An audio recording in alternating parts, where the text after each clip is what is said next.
Hi folks. Every once in a while you have to put away the serious firearms and pull something out that's just plain fun. The firearm that I'm reviewing today is one that's been with us since 1949. It was in continuous production up till 1985. Then it went away for a while and was brought back not too many years ago in Smith&Wesson's classic revolver series. As of today, I'm not sure if this is being made anymore or not, but the revolver that I'm talking about was originally called the .22 Combat Masterpiece.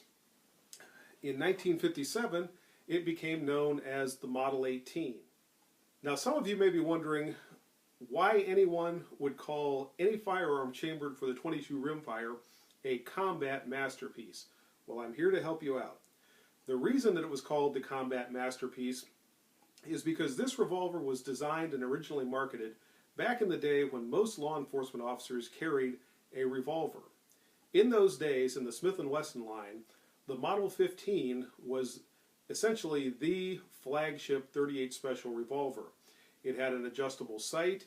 It was chambered for .38 Special, which was the ubiquitous law enforcement round in those days. And they were very good, well-made revolvers. Model 18 Combat Masterpiece followed the lines of the Model 15 Combat Masterpiece almost to a T. In fact, the weight of the Model 18 and the Model 15 was exactly the same. Even though the Model 15 had a larger diameter bore and larger diameter cylinder chambers, which reduced the weight of that revolver somewhat, the Model 18 was made to mirror its weight and balance by varying the size and weight of the rib on the top of the revolver. So the Model 18 was made to have the exact same feel when it was being fired as the Model 15 has. The advantage to that back in those days is police officers could use the Model 18 for training, firing the inexpensive .22 ammunition rather than firing the more expensive .38 Special ammunition. And consequently, with the design characteristics of the Model 18, they were able to practice with a revolver that felt identical to the revolver that they carried on duty every day. The Model 18, like the Model 15, is a K-frame, which is Smith&Wesson's medium frame. So the size felt the same, the grip felt the same, and it gave them a good training revolver to use back in those days. Aside from the training value of the Model 18, it's just plain fun. This revolver is very accurate. Many people are familiar with the .22 Masterpiece, which eventually became the Model 17 Smith&Wesson. The Model 18 shared the inherent accuracy of the Model 17. It has always impressed me as a very accurate revolver. This particular revolver was manufactured in 1969. I purchased it 3 or 4 years ago when I found it used for a very reasonable price. I believe I paid $250 for this revolver. The only thing I've done to it is replace the stocks. It originally had a fairly ugly set of rubber grips on it. I got rid of those. I got these at a gun show. I would imagine by looking at these that they probably originally came on a Model 686, which shares the same grip frame as the Model 18. But I like the way they look, I like the way they feel, and I like the way this revolver shoots. We're going to spend a little bit of time out on the range with the Model 18, just so you folks can get a sense for how well it does actually perform. Before we head out to the range, I want to take a little closer look at the Model 18, just so you can see some of the features that it has. It follows the lines of the classic K-frame Smith&Wesson revolver. It does have adjustable sights, which are very helpful, considering that some .22 ammunition shoots to different points of impact than others. With the adjustable sights, it's very easy to dial the sights to allow for any difference in the ammunition. The Model 18 also has a 4-inch tapered barrel, which just aesthetically I think looks very good. I think it's a very graceful line on the Model 18 barrel. The action on this revolver is very smooth and very, very nice. It feels like the old Smith&Wessons. And again, this one was manufactured in 1969, back in the day when there was not quite so much concern over triggers having to be too heavy. In general, the revolver balances very well. It shoots extremely well, as I hope to show you here in a little bit. And it is just a wonderful .22 revolver for pretty much any purpose that you could ask of a .22 chambered handgun.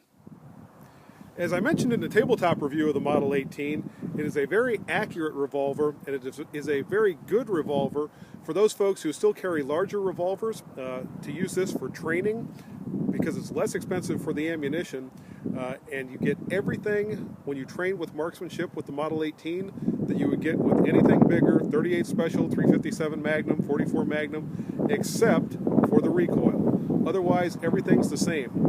What I'm going to do in a little bit here is some shooting on the target back behind me. I'm going to do some standing shooting from 7 yards, just basic accuracy shooting, sight alignment, sight picture, and trigger squeeze to give you an idea of what kind of accuracy it has at that range. Then I'm going to back off to 15 yards, bench it, and show you a little bit of the inherent accuracy it has at even the greater ranges like that.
Okay folks, I'm battling a little bit of wind today, and that's particularly noticeable when I'm shooting my offhand group up here in the head.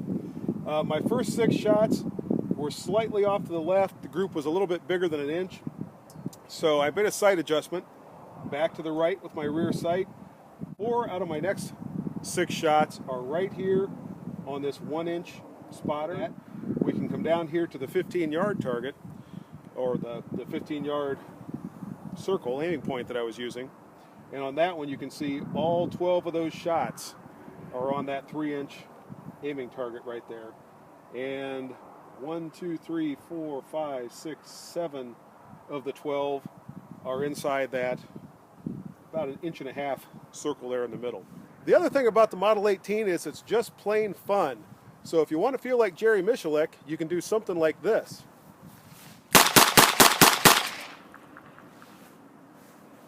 I'm sure Jerry's faster than me, but still, that's fun.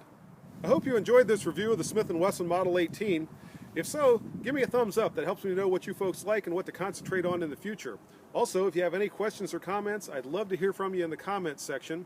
And if you're not a subscriber, please subscribe. I've got a lot of videos like this covering different firearms, not just revolvers, but different firearms that you might enjoy watching. Other than that, hope you all have a good day and good shooting. Bye-bye.